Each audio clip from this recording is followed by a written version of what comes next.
Hi, everyone. Kelly Gettner again. I know you're getting sick of my face. Sorry about that.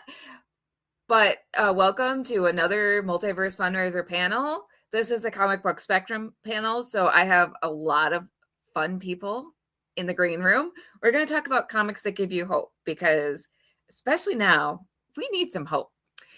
First of all, though, I just want to say we're currently at $860 in donations, which is amazing. Thank you to everyone who's donated. If you haven't donated, we'll give the spiel mid-panel on how to donate, or the donation link is right below. So I am going to bring in all of our panelists. So first of all, we have our leader and host of Comic Book Spectrum, Joe D. McPhee. Welcome, Joe. One sec. Hi, how are you doing? I am not. Am I? Oh, you're here. Okay. I'm about to say, well, my screen is just finally coming in. It's been kind of staticky, so it's like it's going in and out. So hopefully we have good connection throughout the whole panel. Fingers crossed. It's been a weekend of tech issues, so let's just cross our fingers and send out some hopes and wishes. And let's bring in Elaine Haygood. So I hope I'm pronouncing that right. Sorry, Elaine. Welcome, Elaine. How are you doing? Hold on, because he gets mad if I don't put him on camera. Skelly says hello too. I love it. I'm the weird feminist of the group. Okay, I'm pretty weird, so we're gonna get along very well. Oh, good. Okay, we're gonna have to compare notes. We're gonna be besties, I think. You know where. Now you know where to find me. So yes, reach out whenever you have a question. Yeah, I can't believe all of us weren't Facebook friends until this year. I dropped the ball on that. That's on me. This has been. Well, you relied on Clyde. That's what it was. You relied on Clyde. Yeah. I did. But I'm all for new friends. And the final people in our green room are Cliff Riley and his daughter Grayson, which I'm really excited about. Welcome. You said you had some great people waiting in the green room. I'm still waiting for them to show up. It's just us. It's all of you. You're all great in my book. So don't make me come to your house. You need a new book, Kelly. Do not make me come to your house. Okay? Grayson and I will take you out. I brought backup, so we do have something great going on. She likes me. You plus the sick Elaine means death. She likes me. See, first I have to understand. You plus a sick Elaine equals death, because she's not going to play around. She's too sick. She's going to mean business. Say hello, Grayson. Hi, Grayson. What's on your shirt, Grayson? Poison Ivy and Harley. Yes. Cool. Yeah, you go, girl. Very good taste. And Let Cliff, me know if you ever want me to do a piece with them for you. I'll do a commission just for you. I love that. You got to give your dad a hug on camera as payment. She'll do it. Don't think that she won't. She will do it. Now my heart's broken. Oh. Darcy Doodlecope does not understand what's happening. So, hi, Darcy. We are going to talk about comics that give us hope.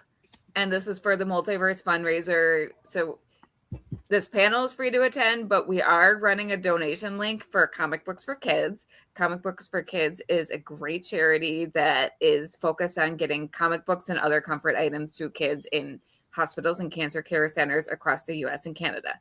So that's what's happening. And I am going to let Elaine go first. So let me get you the full screen. If I can. One sec. Nope, that's not it. But Elaine, go ahead and start talking about your book, and I will, I'll just mess with this layout. Hi. I'm just having.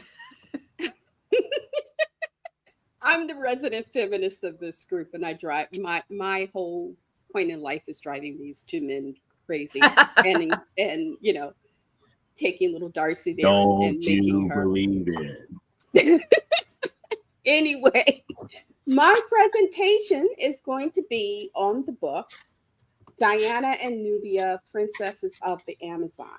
And I have to say, my history with Wonder Woman, Diana of Themyscira, started when I was about 7 or 8 years old. My Aunt Julia used to get those comics. I think my uncle ordered them for her and she would get them. And whenever I came to visit my grandma's, she would let me sit in her room and just pour through her Wonder Womans and her Lois Lanes and whatnot. And so I loved Wonder Woman. And as I got older, they actually did a reprint of some of the original Wonder Woman comic strips. So I loved her even more. But as things happen, you get older, you have kids, you can't buy books all the time like you want to. And I kind of fell off from Wonder Woman, though I had Linda Carter as Wonder Woman on TV. So I wasn't totally away because, that's my girl. Anyway, when we were asked to do a book, something that would be inspirational, uplifting, would give some hope, I found this. Now, I had read the lead into this book is Diana, Princess of the Amazons. That was done for Wonder Woman Day a few years back. What I love about this book is you can sit down with a child of 7 or 8 and read through this book. It's not that hard to get through. Yeah, it's 128 pages, but this is a graphic novel. So it's 128 pages, but you got a lot of pictures to go with that text.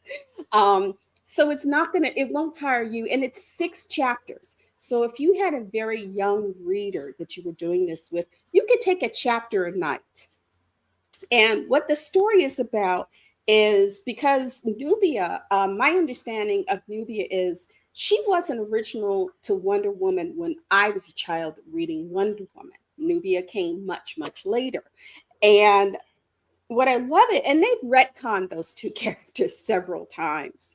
I read the old strips where Wonder Woman was fighting World War II and whatnot, and she was with the original Justice Society, and then I understand it got changed, and Hippolyta was in the Justice Society as Wonder Woman. So I try not to think too much of that because I'm 65, y'all. My brain gets cobbled. But what I love is this book is done in chapters, and each chapter is done from the point of view of either Nubia or Diana. And it starts out from Nubia's point of view, and she's a princess. She's 11 years old. She is alone. She's on an island of Amazon. She's the only child. And as much as she loves her mother and all these women, they take care of her, she's lonely. She doesn't have anyone her age that she can talk to, that she can hang out with, share little secrets and jokes. And one day, she sees a cave. She's riding with her instructor, and the lady tells her, "Oh, that's the ear of Hera. If you go there, you make a wish on the solstice eve. It's said the Hera will grant it."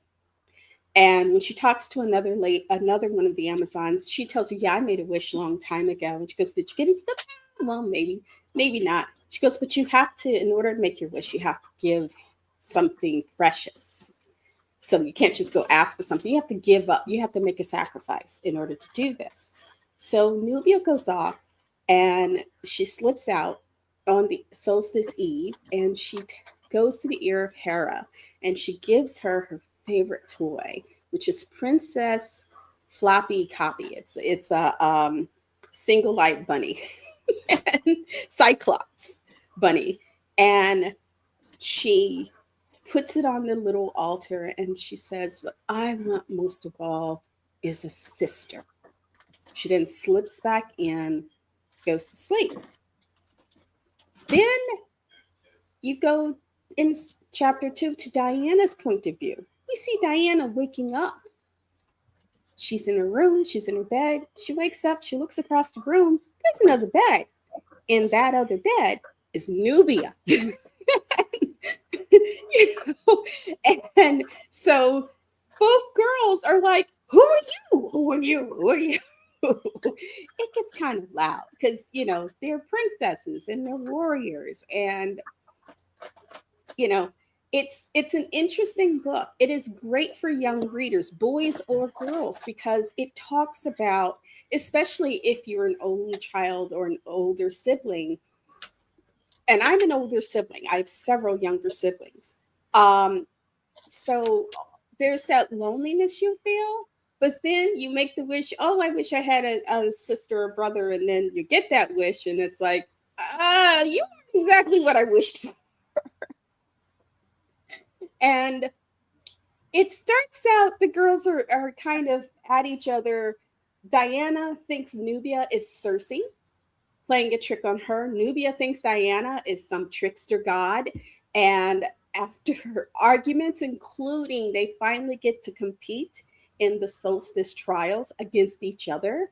And they come to a draw. Hippolyta is ticked because she explains after she's got them alone that this is supposed to be about skill.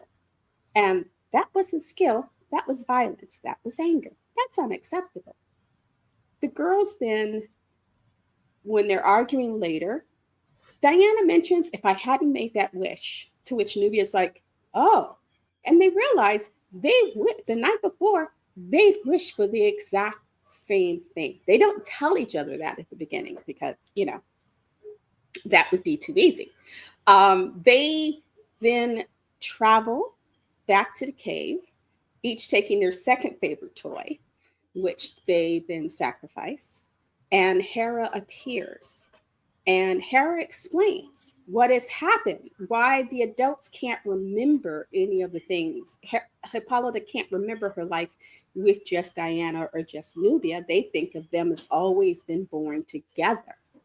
And they can't remember is that Diana and Nubia come from Themyscira on two different worlds. And these worlds were then merged. So there are parts of Diana's Themyscira and there are parts of Nubia's Themyscira.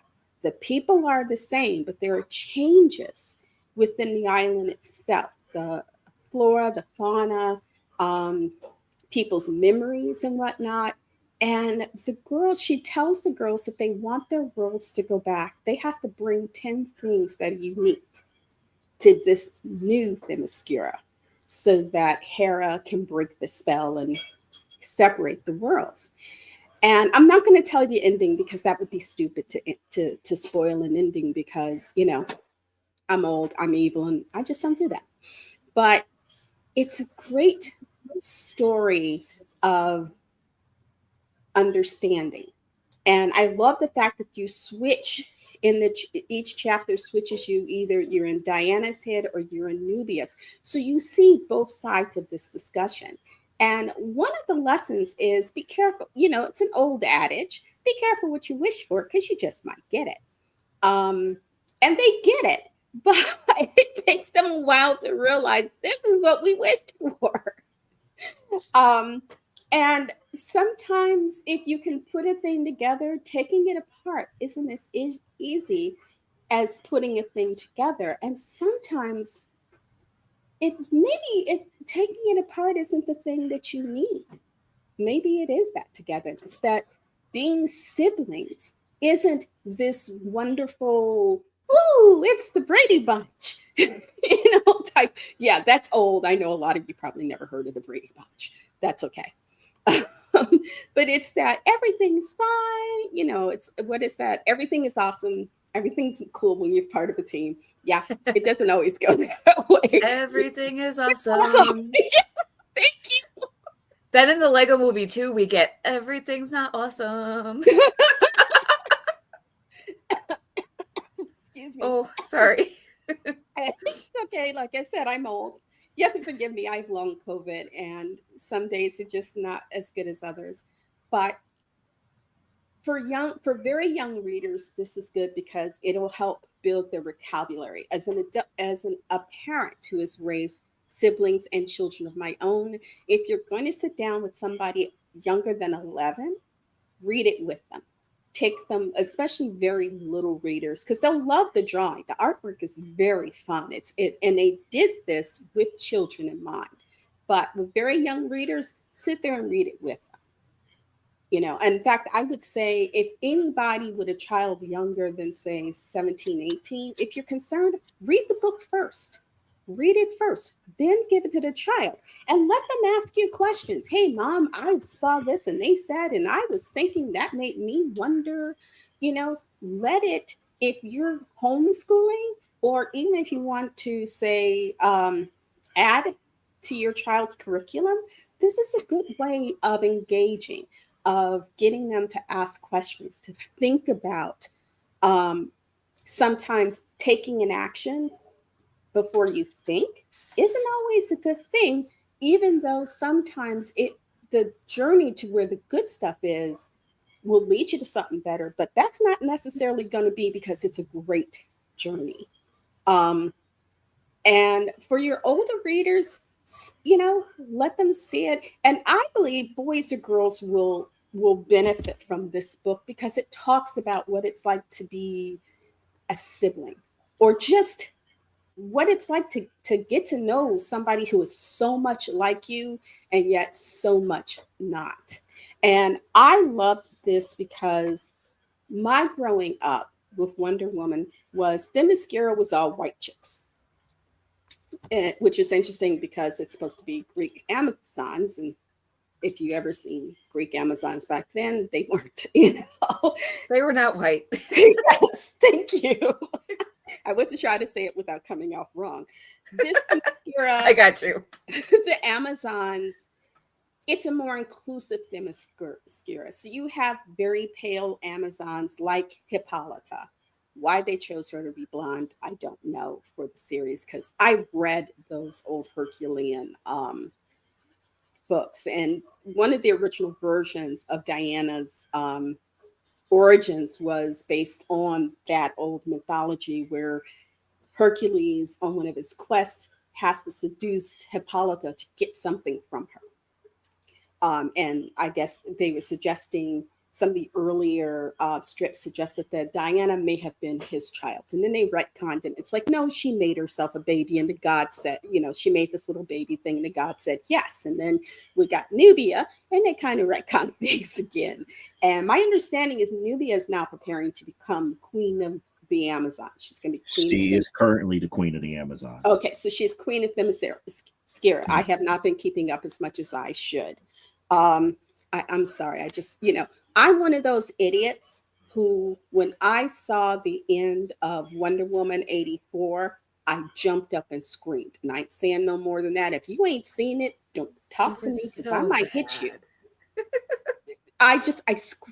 When they showed that end scene after the credits, that was good. I squeed. Yeah, she screamed because it was nothing but leverage. Anybody could do it. Don't make me come to your house. I know where you live, Joe. No, I was just reiterating what they meant. I understand why you squeeze, just like you should watch Sky High if you haven't watched that movie. I love Sky High so much. I have not watched it in ages. I also want to quickly, so you understand the quality of what you're getting. Victoria Ying, her film credits include Tangled, Wreck-It Ralph, Frozen, Paperman, Big Hero 6, and Moana. Okay. Shannon Hale and Dean Hale are New York Times best-selling authors. They're so good. Writing team. Diana, Princess of the Amazons, which I own. They wrote with Victoria Ying. Amethyst, Princess of Gem World with Asia Fulmore. They got the Eisner Award nomination for Rapunzel's Revenge. And they also did the New York Times bestselling series, The Princess in Black with Lu Yin Pham, and 2 novels about Marvel's Squirrel Girl. I like Squirrel Girl. That just automatically, But so this is a butt-kicking team. They put out a first, I don't know, I'll put this up. They put out a first-class product. This is really well done. The visuals are great. Sweetie, I'm going to send you this. If you want it, I will send you this in the Diana one. So don't worry, you have these if you want them. Okay, they're yours. Just tell Daddy to ask Auntie Moo for them, and they're yours. Okay, you can call me Auntie Moo. He cannot, because he ain't none of that. But like I said, I think this is a great book. If you're donating, think of donating copies of this. Kids who have to go in those hospitals, your parents can't be there all the time. And not all of these hospitals have a Ronald McDonald House where they can stay while they're undergoing treatment. And understand, it isn't like they go there and they're there for a day and are home. They're there for weeks. They could be there for months. And so having books that they can read that will lift their spirits, that's everything for them. You guys also do you guys still do comics for soldiers, or it's just comic for kids? Yes, Comic Books for Kids has a whole arm that does comic books for troops. I'm an ex-Marine, and I was stationed in Okinawa, Japan. When you're stationed overseas, there are places that they're stationed that they can't reach out to their parents and stuff because of security situations. Some of these guys may not have family. Something that can lift their spirits and take their minds off the situation they're in. You know, alcoholism, drug abuse, those things are common among military personnel, especially if you go in young, you are thrown into a situation. I don't care who you are. And I had ROTC before I went in, so I kind of had an understanding, but still, you're not prepared for it. It just gives you that little touch of something to help take you out of whatever is surrounding you and give you that moment where you can breathe. So if you can give, please give. If you know of somebody who can give, if you can't, grab them by the throat, shake them a bit, and tell them you give to this, or Auntie Moo gonna show up at your house and you're gonna be in pain. You know. So I'll hand it back to you, Kelly. Actually, I'm going to give Cliff the screen. Cliff and Grayson, what do you got for us? Just real quick, I have to say, I love the fact it's a very DC move that even in a kid's book, they have parallel Earths that have to be joined together. That's just very DC. Yes. All right, so for anybody who's ever listened to me on one of these before, this is going to come as a surprise to you, but I chose for a series that inspires hope with me, Starman. Just everyone needs to read Starman, and until I die, I'm going to tell people that. The entire series to me is hopeful and inspiring in a lot of different ways, but instead of sitting up here and gushing over the entirety of it, when I first was told we were doing this, one issue in mind was the first thing that I thought of. And of course, it was a holiday special, because what's more inspiring than the holidays? Yay! But I figured everyone has heard me talk enough about Starman in the past if they've ever listened to me on the fundraiser, and that's why Kelly always sighs when she goes to invite me. I was gonna let my little one. I Grace, never sigh. I'm excited. I remember drunk comics with you. You weren't excited after the third hour. So.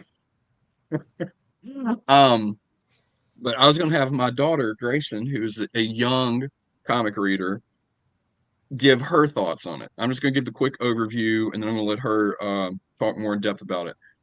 So for those of you who've never read Starman, it is James Robinson's masterpiece set in the DC universe in Opal City. It is about the original Starman, Ted Knight's second son, Jack, as he takes over the mantle of being Starman, and his journey of learning how to live with as part of this legacy, learning how to make it his own, coming into grips with the larger world he's a part of, even though he doesn't want to be sometimes. And through this journey, there are lots of characters who come with him on it. There's the family of cops, the O'Dares. There is the one-time villain, the Shade. There's the entire Starman legacy going back to Ted and all the way through, including the blue-skinned, one-time only Starman from the 1970s. And in the Christmas special, they are having dinner at the O'Dare home, and they're all waiting on Jack to show up. And of course, as usual, Jack is late. But this time, Jack is late for a very specific reason. He found a sad Santa Claus, and you can't have a sad Santa. And this is a story is going back between Jack helping Santa and the people in the family all getting together for Christmas. And you get to see the other characters who are on their own journey, like the brother of the O'Dare family, Matt, who was a dirty cop and has come into the realization he needs to be, he wants to be a better person for his family and for his city. You come across the Shade, who was a one-time villain, but people realize, well, there's more to him than that, especially when it comes to Opal City. And it all sets the stage, and as you're going along, Jack is helping this Santa. And it all wraps up really nice, and it shows that even if you can't save the entire world, helping one person may be all you need to do. And from there, I'm going to let Grayson talk about it. Also, I have to save my breath because I have another panel right after this, and I don't have that much oxygen. Go for it, baby. All right, we'll start. Don't break anything. I'll try. One camera. Well, we start off with the O'Dare house. They're getting dinner all made. They're wondering where everyone is. Jack's late, and comes across Santa, and Santa's telling him how his family, his little boy and his wife, died in a and he kind of gave up after that. He just couldn't anymore, and one day he started drinking. He started drinking, and everything's falling apart in front of him. And we see that someone has robbed him. Well, he became homeless because his house, while he was drinking on a bender one night, his house caught on fire, and the only thing that he had left from his family was this locket he had around his neck when he ran out of the house. That has a picture of his mother and son in it. Mother of his son. And someone had stolen it. And he's upset because it was the only thing he had left of them. And Jack comes across him and is like, okay, I'll help you out. Well, you can see who took your necklace and we'll return it. And they come across all these dudes that are just like, they know him, they know the person who stole it, and they're trying to figure it out, and they, it's your turn. Oh, okay. And he's going through, and unlike a lot of superhero books, it's not a lot of fighting. He's not beating up these guys because they're all down on their luck also. So he's like, thank you for helping me out. Here's $40. That should be enough for you to buy a good meal for all the people here in the hobo camp. And then they finally find the guys who stole the necklace, and they are the actual villains of the book. They are robbing. They tried to sell it at a pawn shop, then they decided to rob the pawn shop. And in all the excitement, the pawnbroker is having a heart attack and dying. And the Santa said that he has been in the army, and he knows CPR. He was a medic. And he was like, I know how to help this man. So he was helping him while Jack was fighting everyone. And then everything's over. They fought everyone. The man's okay. They walk out. He's like, I'm sorry. Jack's like, I'm sorry. I'm out of money. I can't give you anything. I don't know what to do. I'm sorry. And then he's like, it's fine. It's okay. And we go back to the O'Dares, and everyone's there. They're all waiting for Jack. Jack's there. He opens the door. The Santa is with him. And he's like, I brought a friend. He just needed a little bit of help. And he celebrates the holidays with him. And it's kind of showing you that even when everything's falling apart, there's still a good side to it. Or there will be eventually. Yeah, because when he comes in, the Santa's name is Pete, by the way, because Pete comes in with Jack, and of course, everyone in the family has this look on their face about what is happening right now. But then they remember, oh, it's Jack, so of course he's going to bring a homeless Santa to Christmas. Of course he is. And The eldest O'Dare brother is walking with Pete, and obviously Santa Pete is crying because this is overwhelming for him, and the oh my gosh, I'm gonna what's Clarence O'Dare, that's his name, that's the oldest brother. He just puts his arm around him and says, "No, Pete, no tears, not tonight." And the final page you get is them all sitting down to Christmas dinner together. Yay! Um, and the only other thing that she left out that I have to mention, just because I have a public service announcement to go along with it, is the Shade shows up for a brief moment. And he just stops in because in the previous story arc is when he really had his complete change of heart, because he got sucked into a portrait along with Jack and Matt O'Dare, and they spent a couple of months in hell, which, will make everybody more hopeful for not being there anymore. But he comes in and he says, I like to respect the season, even though it's too commercial, blah, blah, blah. Here's a gift for the family if someone would like to read from it. And because the Shade's immortal and it's been around since Victorian London, he gives them a signed first edition of Charles Dickens' A Christmas Carol. And they're like, this is worth a fortune. And he goes, I've got 3 or 4 more at home. And Merry Christmas, and leaves. Public service announcement. Any immortal shadow people out there, if you want to give me a copy of Charles Dickens' signed books, I'm in Olive Branch, Mississippi. Come on down. But yeah, that's what we read. What did you think of it? I thought it was pretty hopeful, and I liked it. And Yeah. I would read it again. And we read it again before we came in here. That's true.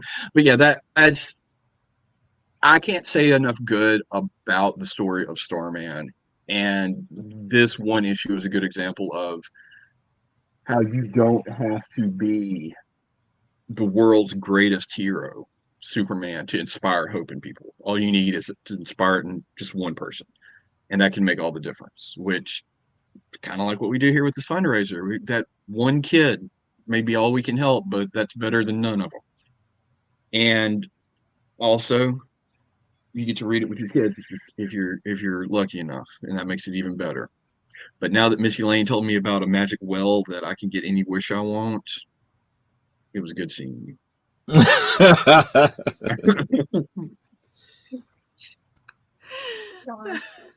Anything else you want to add? I don't think so. Okay. I think of. So that's what we read Starman. If you don't want to hear about Starman, I promise in the next panel I'm not talking about Starman for the first time in 4 years. So Wow. Are you feeling okay, Cliff? no, I'm really not, but I figured I It's might as well do It's contractual. That's what it is. Yes. Well, since we're at the midway point, I am going to play our spiel for comic books for kids, which Cliff and Elaine, you guys definitely gave a great reason to donate to the charity. So you guys stayed on message. Well done. And then afterwards, I'm going to talk about my comic real quick, and then I'll pass it over to you, Joe. Mm-hmm. Let me just get this flip. The Multiverse Fundraiser is partnering with Comic Books for Kids to raise money for their cause. Their mission is to provide comic books to children in hospitals and cancer centers across the United States, Canada, and the UK. We believe in the importance of providing stories that promote hope and bravery to kids who are facing things that are scarier than any supervillain. And we truly believe in this cause. To donate, you can either go to our Facebook page at www.facebook.com/The Multiverse Fundraiser or directly to comicbooksforkids.org. All right. And Cliff, Elaine corrected you. It's a magic wishing cave, not a magic wishing well. And also it's on Themyscira, so I don't think you'll be allowed there. So you're going to have to hang on. They changed the lore because Cliff was thinking about the Well of Souls that's on Themyscira, where people come, where actual fallen Amazons can come back from the dead. Yes, if they're worthy. And great. I make a really great Rapunzel, so I'll get around that whole no man can set foot on Themyscira thing. You So do. You really Oh, do. actually, they already did that. They already had a story out here. It was a character called Bia, who happened to be a transgender who came back through the Well of Souls as an actual female this time. That's true. That's Joe, true. don't ruin So- this as an excuse for me to dress up as Rapunzel again. I'm going for it. So. No, All I'm right. just letting you know. It's like if you do it and you come back through, don't be surprised of the permanent gender swap. I live You'd in a make a house full pretty of women. I woman. wouldn't notice. I do. I am a hot chick, so. So on that note, my comic is Superman Birthright, which apparently Superman has been my theme all weekend, and I will not apologize for it. Now, before you go, Kelly, you did steal my idea. I was going to do Superman, and then I was like, well, fallback plan. So, Starman. So it's my fault that you talked about Starman. yes. I will not apologize for that either. Superman, when you think about hope, you just think about Superman, and not because of that terrible line in Man of Steel. The S stands for hope. No, it doesn't. No, it doesn't. I mean, it does, but no. So, Superman Birthright is my favorite version of the Superman origin story for so many reasons. First of all, Mark Waid can't miss. He's the best at writing hopeful superheroes. And the thing I love about Superman Birthright is how Clark Kent is portrayed. Clark Kent, in a lot of Superman lore, is not portrayed as the other half of Superman. He's portrayed as his alter ego that he puts on as the mask. But in this lore, Clark Kent is just as much a part of superhero. It's just like the two extremes. So we start out with, after we get the origin story of how the baby is sent to Earth, which actually there's hope even built into that, because Jor-El and Laura are worrying about what's going to become of their baby. And they're like, we have no idea. And Laura's like, well, we just have to hope that he's going to be okay.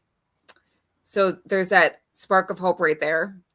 And then we cut to Clark Kent in West Africa, paling, like he's basically a freelance journalist at this point. He's paling around with someone who is an activist and just kind of low-key protecting this guy. Like he's guarding him from being shot.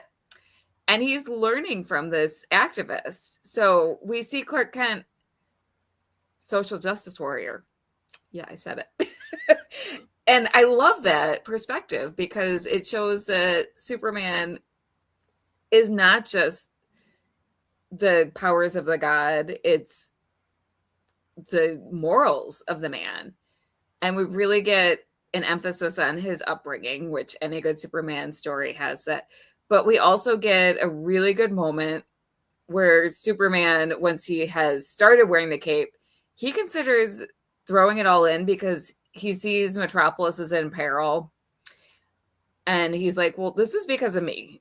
Metropolis is being attacked because I brought this attention onto Metropolis. And that's why it's being attacked. Maybe I should hang up the cape, quit my job at the Daily Planet. And Lois Lane is kind of the one who brings him back from the brink and tells him off. Also, Lois Lane is a total spitfire in this, and I love it. But so reading this comic always brings me hope when I need it. That's why I love it. And if you have not read this, it's the perfect Superman origin story. So, Joe, what do you got for us? Well, pretty much when you told me the idea for this particular multiverse fundraiser, I have to go with the poster boy for hope. And it also brought me out of my nervousness here, which is our guy, Peter Parker, Spider-Man. No, the story that we're not going to talk about has nothing to do with Venom, has nothing to do with Gwen Stacy, has nothing to do with One More Day, how they brought back Aunt May, it has nothing to do with Carnage or anything to that magnitude. We're going to talk about the single greatest story that has ever been written in Amazing Spider-Man. And that is issue number 248. Issue number 248. on the cover, it says, in this issue, the kid who collects Spider-Man. Now, in this issue, there's two stories. There's one where you get your normal action where Spider-Man fights Thunderbolt of the Wrecking Crew and everything, you know, to help stop his he's actually broke into this one place and wrecked everything here, and Spider-Man brought him into justice.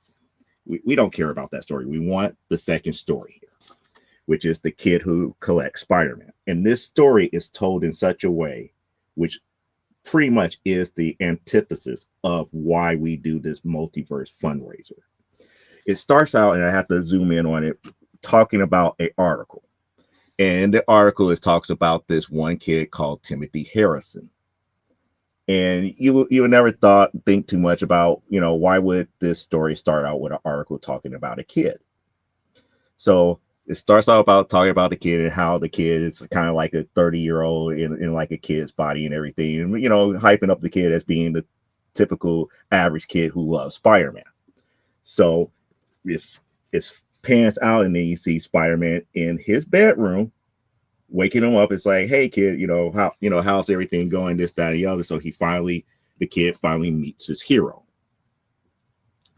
So it comes at a shock to him and everything, and he is so happy and this, that, and the other. You know, he does a couple of spider feats to make certain that, you know, it is who he is.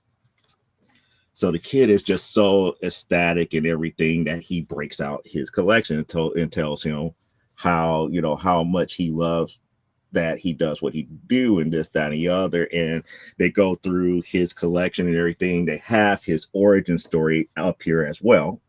And they talk about how he lost Uncle Ben as a downfall too.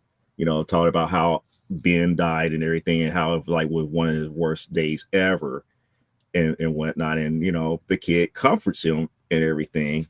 And before you know it and everything, you know, they talked about all his different adventures and everything. But also notice they're up here throughout the whole story. The letter is still, you know, the article that was written keeps going on, telling you more and more about what the kid is really about here. So you pans out and they go through all the different news articles and everything to that magnitude. And they're up here. It's like, well, eventually time came where Spider-Man had to leave, you know, and he asked him for one thing. He wanted to know who he was. It's like, out of all things, it's like, I know, you know, you have a secret identity. I want to make certain that, you know, if you could tell me. And Peter granted his wish. He takes off the mask and tells him, I am actually Peter Parker. And, you know, everything was revealed to him in one fell swoop and whatnot. And they hugged and embraced and everything. And the kid pretty much say, okay, good night, you know, tell Spider-Man good night and everything, knowing that the kid would never tell his secret. And you kind of wonder, why would Peter do something like that as a whole here? So we see him leave and everything, and then we see that he was leaving a cancer center. And at the very end of the article, and I'm going to try to show this as much as possible, and I'm going to read it first here. And it says like, well, Mr. Conover, I would like to meet Spider-Man to talk to him just for a few minutes here. Well, I hope Timmy gets his wish. I hope that somewhere out there Spider-Man reads these words. I hope that my publisher is wrong about him and that he takes the time to visit a very brave young man named Tim Harrison. And I hope that he does it soon. You see, Tim Harrison has leukemia and the doctors gave him only a few more weeks to live. And Spider-Man granted his wish. This is the antithesis of why we do what we do for the Multiverse Fundraiser. This will give kids hope in the aspect that they can meet their heroes, that they can get some type of joy at the very last even if it may take their last breath, or it might give them hope that they can see another day. Their one wish is very important here, and you could give them many wishes through the different stories that we get in the actual comic book form. This one book is why writers like myself in the comic book industry do what we do. We try to tell stories that give kids hope. In this case, he wanted to see his favorite hero, and he got to see it.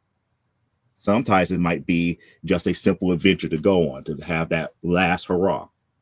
These comic book stories give kids that as a whole here, something to focus forward on, not to look at the problem, but look at a possible solution and to forget about what it may take to get there.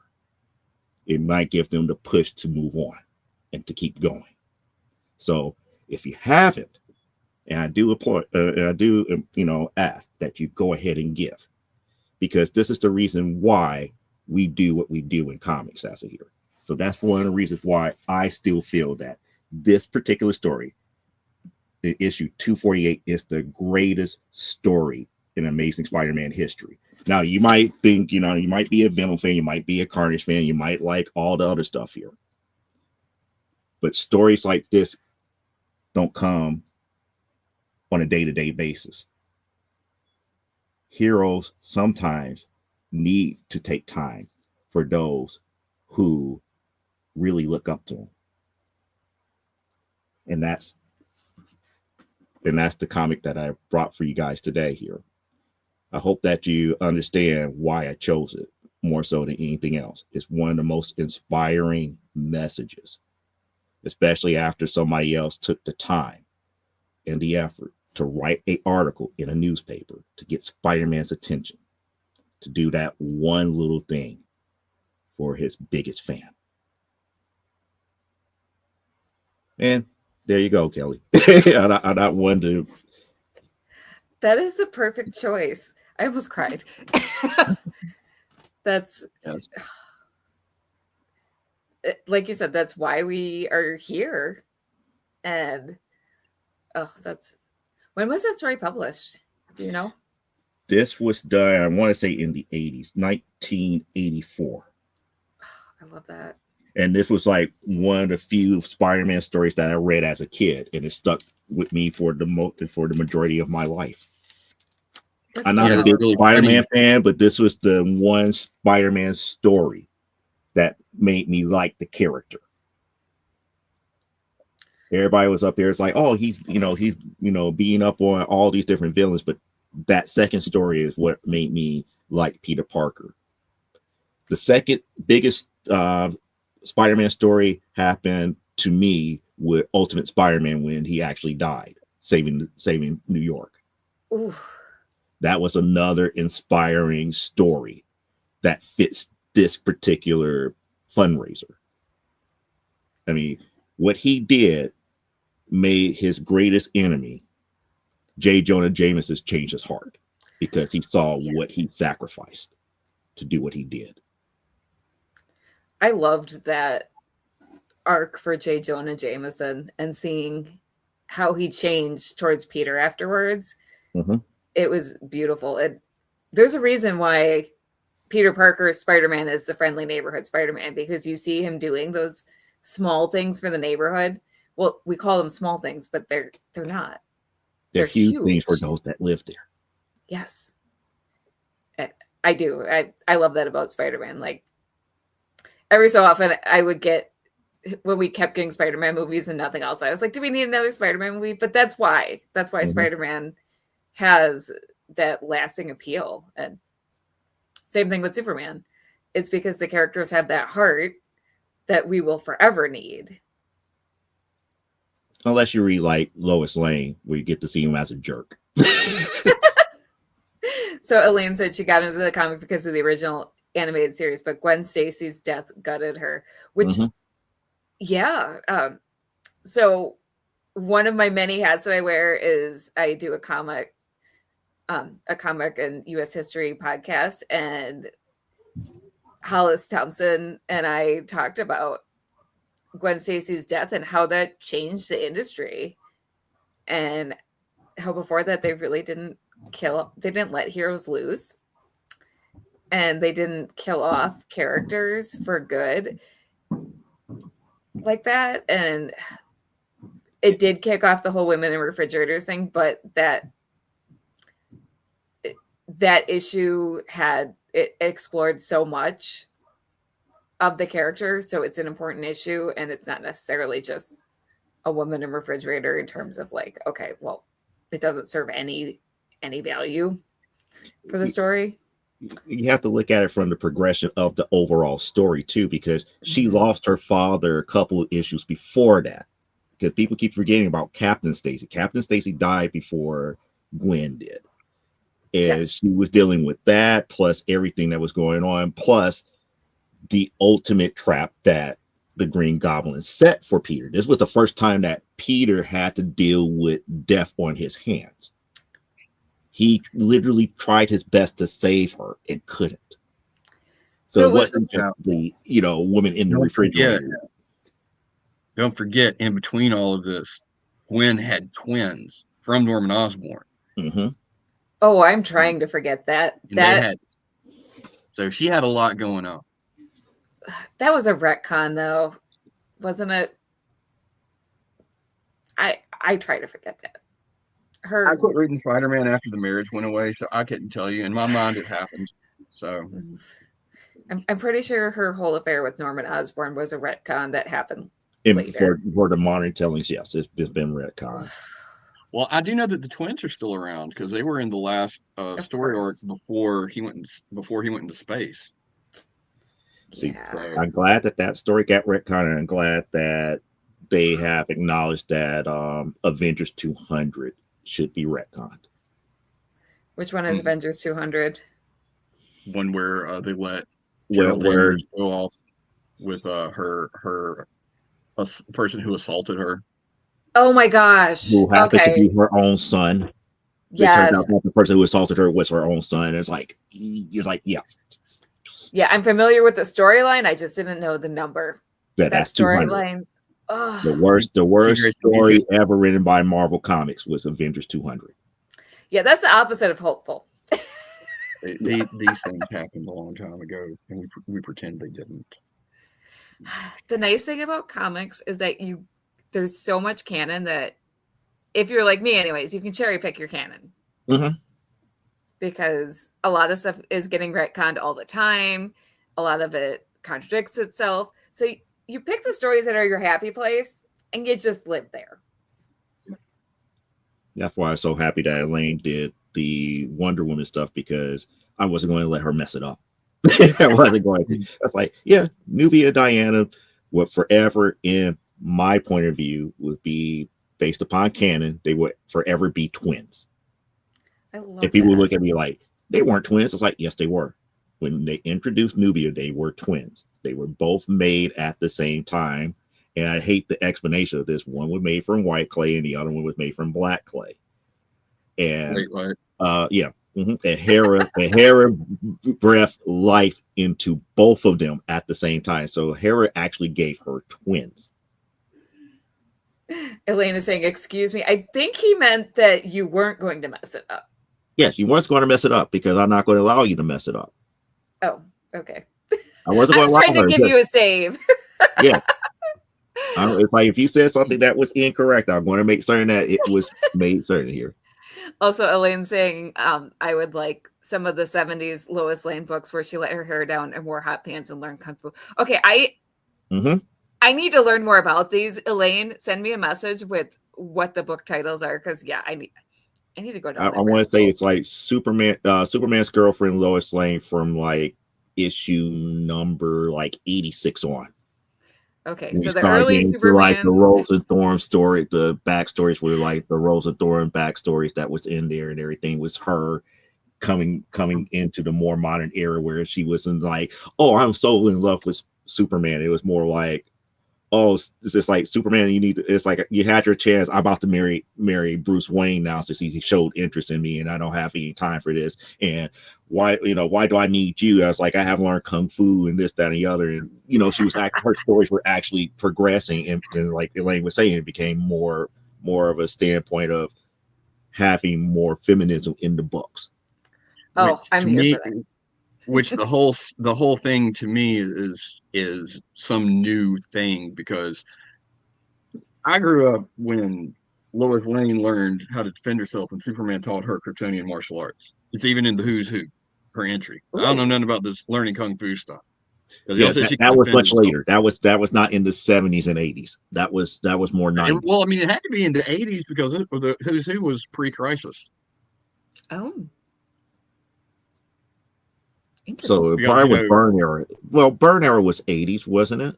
Or was it 90s? Byrne was post. Remember, Byrne was post-crisis. That was the new Superman who was more Yep. like on Smallville. Okay. So no, it was who didn't know anything about his Kryptonian heritage. See, I got to So figure it out had to be. who wrote those stories then. It was whoever was doing Adventure at the time, Adventure in Action at the time, in the mid to late 70s. Interesting. So Lois Lane got jumped while investigating a story and got saved by a couple of female kung fu detectives. Yeah. So we are actually at the end of the hour. Mhm. Thank you all for joining us. Where can people find your show? Oh, they can find it on YouTube at From the Desk of a Small Press Publisher. That is my direct YouTube channel where we do Comic Book Spectrum there, and I do a Saturday show called From the Desk of a Small Press Publisher where I talk about the comic book industry as a whole, what I actually write and produce, and things that bother me about comic book collecting from time to time. Nice. And Cliff, everyone's going to see you up next on our next panel, which is B-list boosters, where people are going to be talking, you and others are going to be talking about the comic book characters that do not get enough love and do not get enough spotlight, but deserve it. Like Rose and Dorn. And where can we find you, Grayson? On the couch. Yep. That is delightful. That's where I would like to be right now. And you better say hi to Clyde for me, because we miss him. We miss Clyde on the show. Yes. I have a bone to pick with Clyde anyway, so that'll be fun. Because Clyde just said to me one day, he goes, "Hey, why don't you try and come on the Comic Book Spectrum with us one night and see and let everybody meet you and see how you like it?" I'm like, "Yeah, sure." And then the day after, he messaged me and said, "Yeah, I'm leaving the show. You're taking my place." I was like, "Wait, what?" He baited and switched you. Oh, that's funny. Yes. Also, hi, Coffee Black. Yes, this is another Nerd Fest, and we've got another one coming up next. All right, everyone. Thank you for watching, and be sure to donate to the fundraiser if you can. And even if you can't, just share away and keep getting the word out.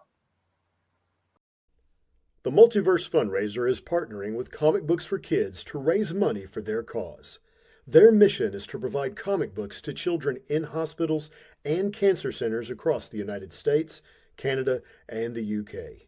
We believe in the importance of providing stories that promote hope and bravery to kids who are facing things that are scarier than any supervillain. And we truly believe in this cause.